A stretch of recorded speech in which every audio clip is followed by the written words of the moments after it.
Welcome to The Pharmacist RN, a podcast made for pharmacists by pharmacists.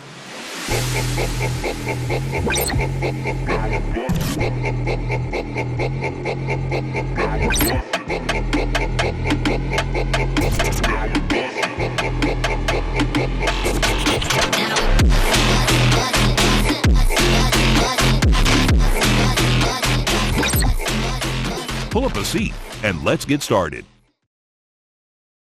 Welcome back to another exciting episode of the Pharmacists Are In podcast, a podcast for pharmacists by pharmacists. My name is Ajit Johal, and I'm joined by Dr. John Papasturgio. And it's not just us, John. We're joined by two special guests, Shamir Anderson and Matthew Mazzuca.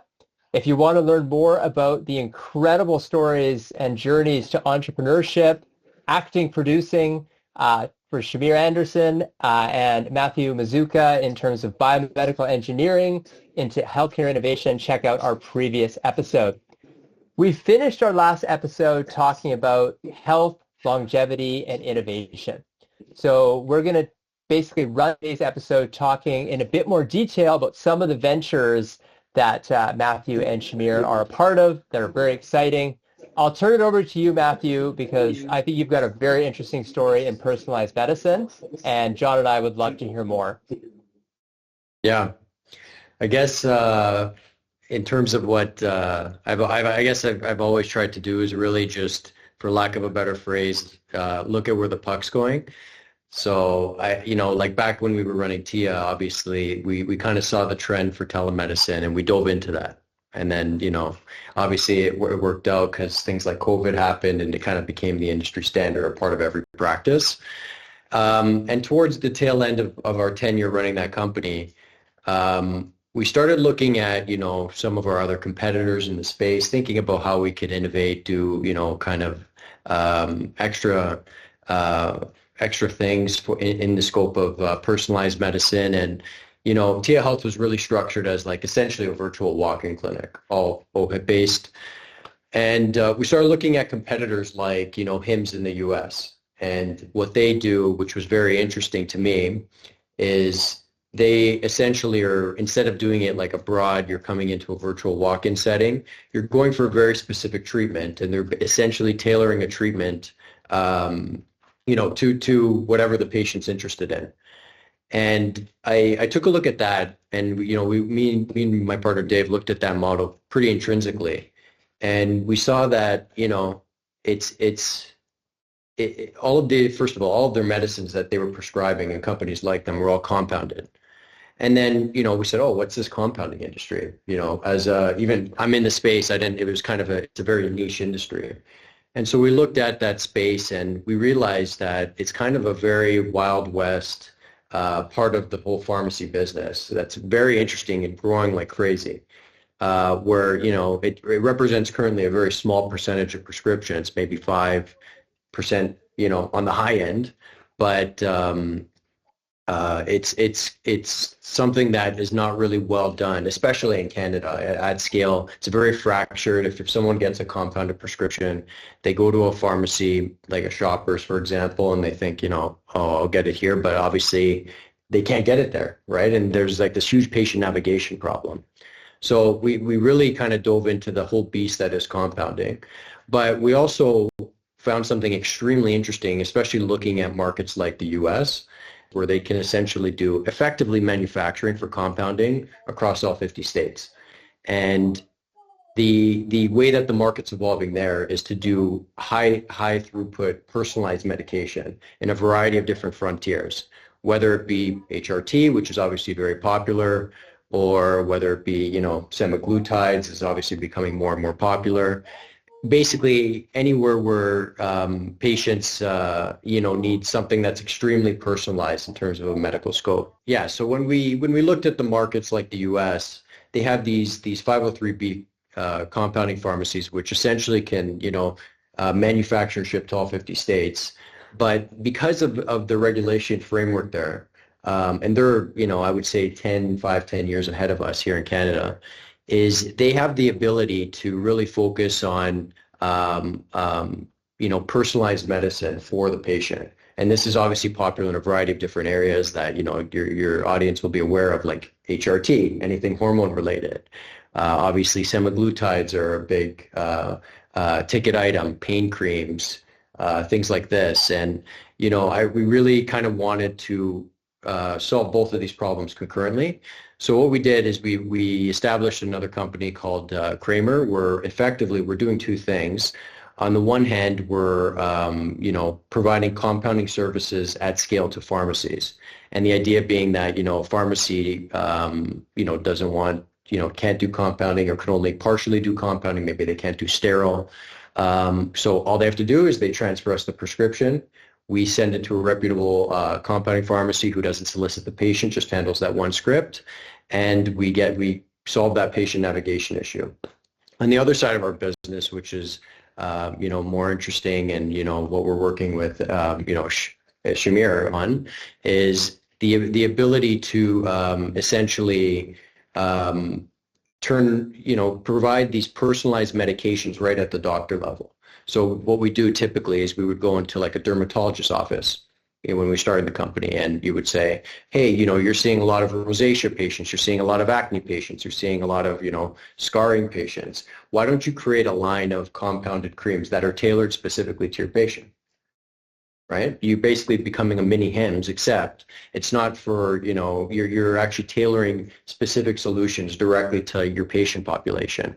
And that's obviously exploded, because I think what we're seeing just generally is this trend towards more preventative type of care than acute type of care, right? People are, as you guys put it in the last episode, are much more interested these days, especially younger people, in fixing problems that they will have instead of problems that they currently just acutely have, right? And Ajit, it's such an elegant solution, and I think it's important that we kind of rewind for a second. That's how I guess health was born, and we'll get to Shamir and Matthew.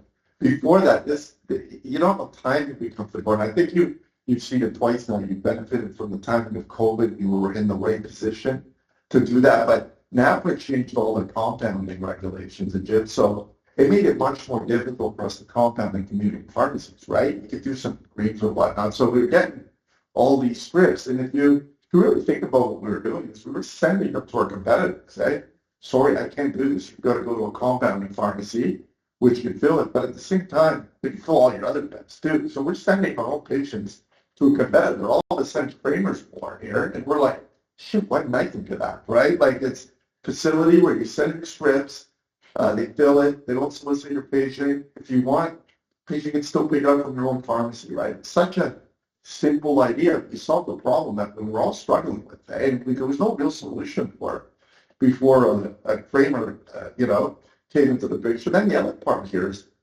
you're going to talk about these personalized meds, lifestyle meds, and whatnot, but the vast majority of primary care visits are wasted. People going in for things like ED, weight loss, stuff that you can do outside of primary care, and I think that's where Stealth filled a gap, and that's, I think, Shamier, you come into the picture because health, wellness, longevity, and how do you get this idea out to the general public? And I think that's really your role there, and I'll let you talk about it. No, for sure. I think that's a big part of it. Exactly what Matt was saying is, for me, I'm a storyteller. So my partnership at Stealth Health was, how do we connect science to story, right? And making it palatable to everybody. I mean, this is a pharmacy podcast. There's a lot of jargon. There's a lot of lingo. There's a lot of cultural nuances as it pertains to medicine that, the quote unquote average person does not know. And so my value in all of this is being able to come in and connecting the science of the story, making it accessible, aspirational, and, dealing with cutting edge team, foundation, and a brand mission to really scale this thing. And like you said, when I met with the team, I was like, this is very innovative. And I'm a performer myself. I'm an athlete myself. And to be able to do that in a way where I'm being proactive as opposed to reactive, that's when I was locked in. And I said, how could I be, of service and partnership in the founding core team of really scaling this business in a real way? Yeah, I mean, that's such a, when you first hear about something like something, you go, well, this is a competitive field. You think of, there's Rocky, there's, help me out, Matt. There's free promo. Phoenix, all those guys. But they're very different than what you're talking about, Shamier, because those are essentially online pharmacy. But what you guys are doing is offering a better solution to patients. And I think that's what's really the differentiator. And it all comes back to the compound, right, Matt? Yeah. Yeah, I think there's this kind of growing trend, which we're just seeing the frothiness of. We're in the shallow end, where like you see companies like a HIMSS or like a Felix in Canada that are focusing on ED, and that's a huge market. Don't get me wrong, that's obviously important, but there's this this larger trend of, I guess, preventative medicine just generally, where people are more interested in going to get like a comprehensive blood test, and then seeing everything that could potentially go wrong with them.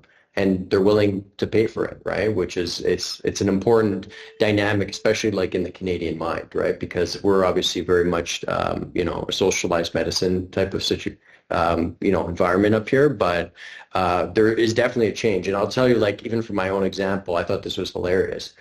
I was on a pregnancy class, and the hospital was trying to sell stem cells, storing your stem cells to the private service. And I thought that was actually kind of like a perfect example of like this interesting scenario that specifically the Canadian system's in, where, even someone like the most public institution, that's the hospital, is interested in having these third-party private services. And, I think that there's, I don't know if I'm delineating, I guess, specifically what I'm thinking, but I think it speaks to what we're going, this healthcare system. I mean, Canadians are very protective of their healthcare system and this idea of universal healthcare. But the reality is it's not universal. I mean, we don't have universal pharmacare. I mean, they were talking about that, but I don't see that happening anytime soon. We've got private clinics operating places, where you can go for executive health and whatnot, like MedCan, Cleveland Clinic. So it's not really entirely a universal system. I don't know what your perspective is on that, Chip, but I'm sure you share some of those common ideas.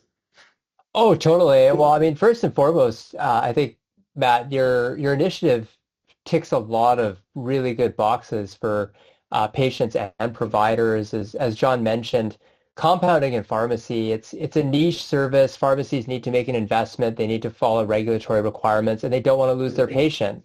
And if I'm a pharmacist and somebody hands me that script and I don't know what the base is, and I want an easy button to hit so I can just move on to the rest of my day. I don't want to be handing that off to the next pharmacist to deal with outsourcing. So I think that's awesome.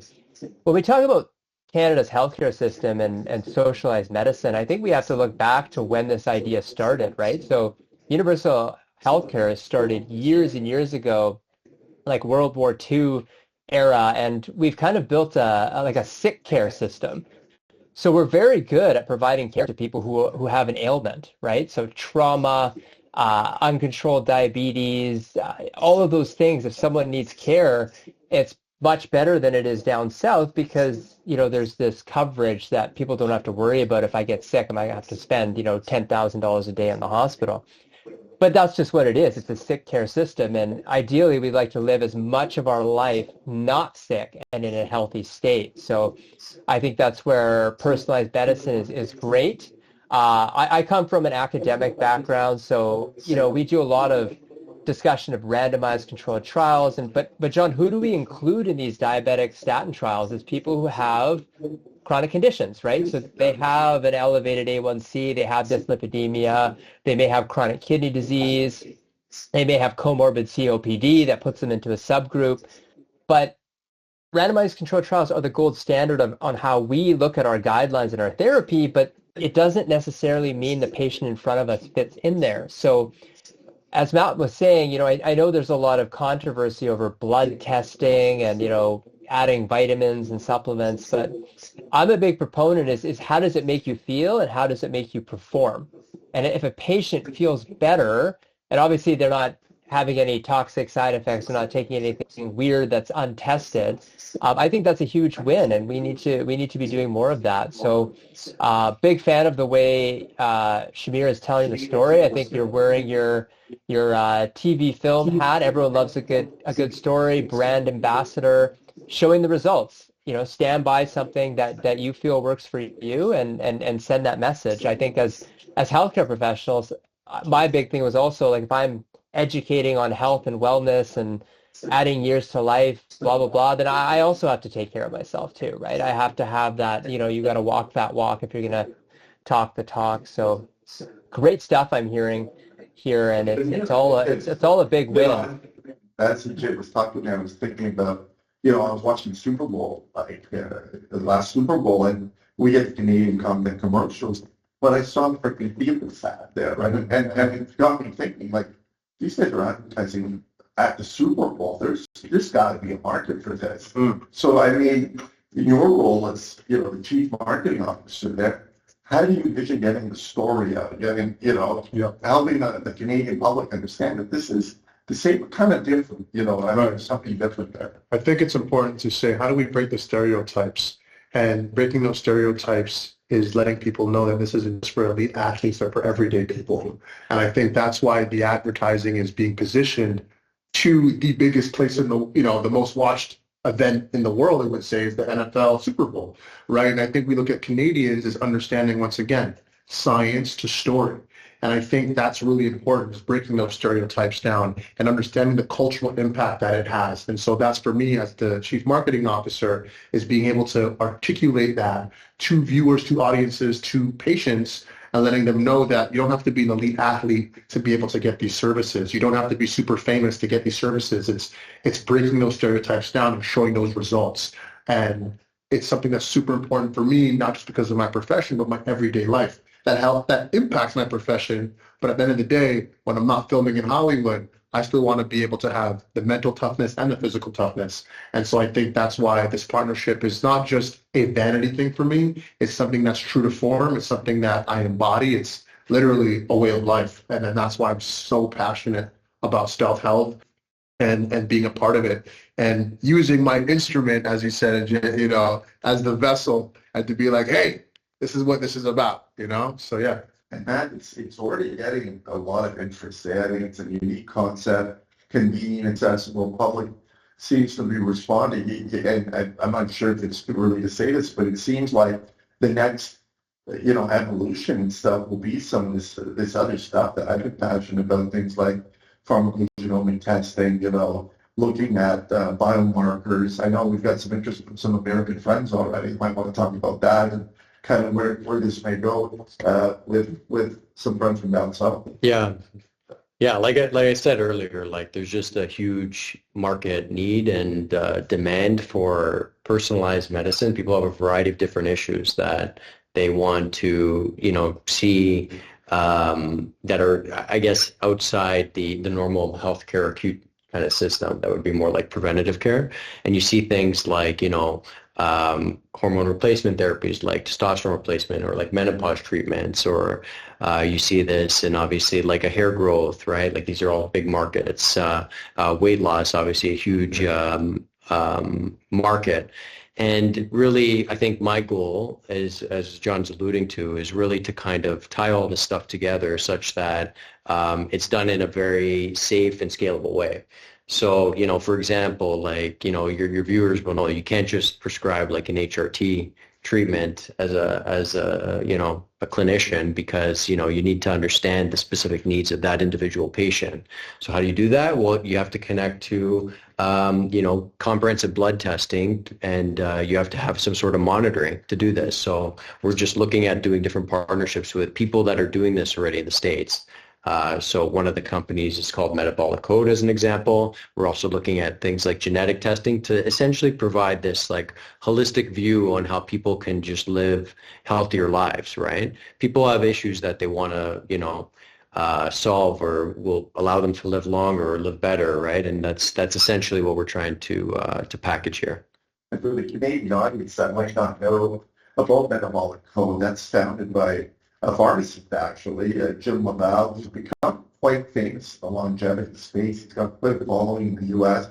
And the idea there is you'll be able exclusively through your platform now to be able to get biomarker testing and go through their proprietary algorithm. And it gives you a lot of insight into your health, wellness, longevity, all your organ systems. And like cool stuff that historically wouldn't be accessible to someone in the general public, right? So this is pretty exciting, I think, where we're going with all this stuff. And it speaks to kind of what you're saying, is moving away from being so reactive to managing chronic disease and getting ahead of it, you know. And I think when I look at the team now and see you guys here taking Jim coming on board with metabolic code, I don't know how this can fail. It's just getting the word out, right? It's a movement. The movement. It's a right movement. I think that's what we're building here. And I'm all about movements. And we've seen these movements happen, you know, south of the border in the U.S. And I think there's a real gap and an opportunity and quite frankly, fertile ground with what we're building. And it takes these pieces, you know, the mouthpiece, the megaphone being myself. It takes an elite team of doctors and an incredible Avenger team, as I call it, of folks behind the scenes to really optimize this, scale this, and at the end of it all, impact real change, you know, and being a disruptor in the medical space and the world, simply put. Yeah, and I'll just add to that too, and I know you're going to agree with me, is that, you know, we're very much, I would say, following the U.S. in terms of like everything preventative. Yeah. But the way that I see this is that Canada should be the forefront, like the period, end of sentence type of thing. So I think like there's a little bit of work to catch up, like all of the different initiatives in a safe and scalable way, like I said. But then we can take it much beyond, right, to really start helping people. Hopefully, a forum like this gets the word into other stakeholders. I know we've got a lot of stakeholders that listen to the program. Like, this is complementary to the existing healthcare system. It's not a competitor,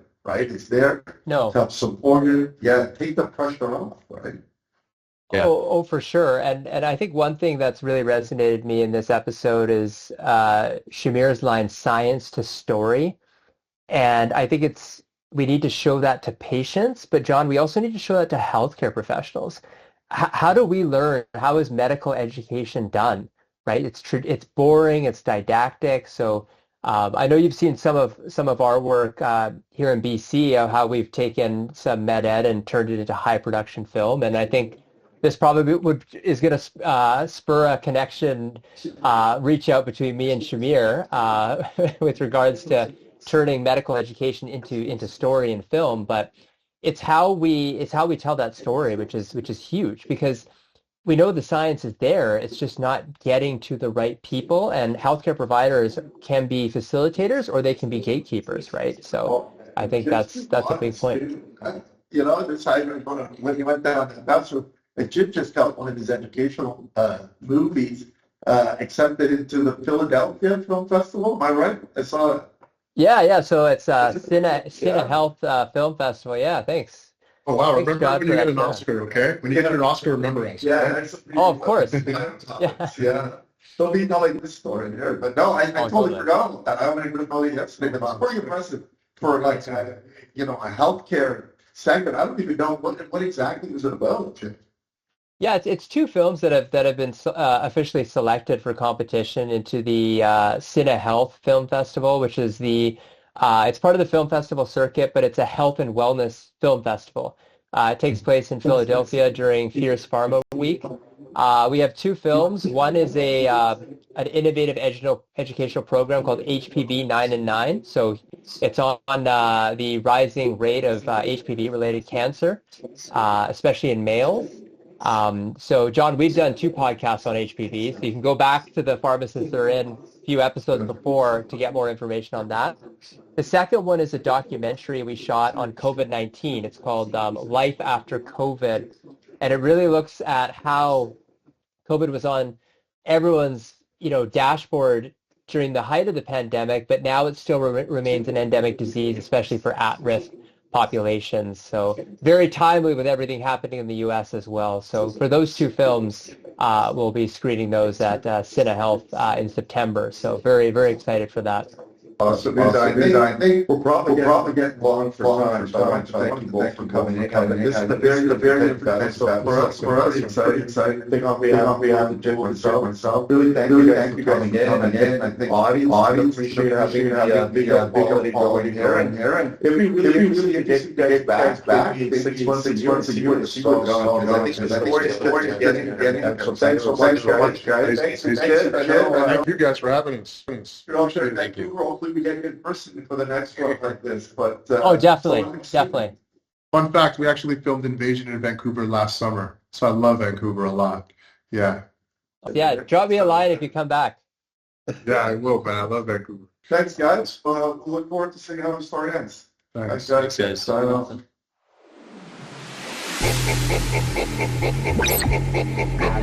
Thank you.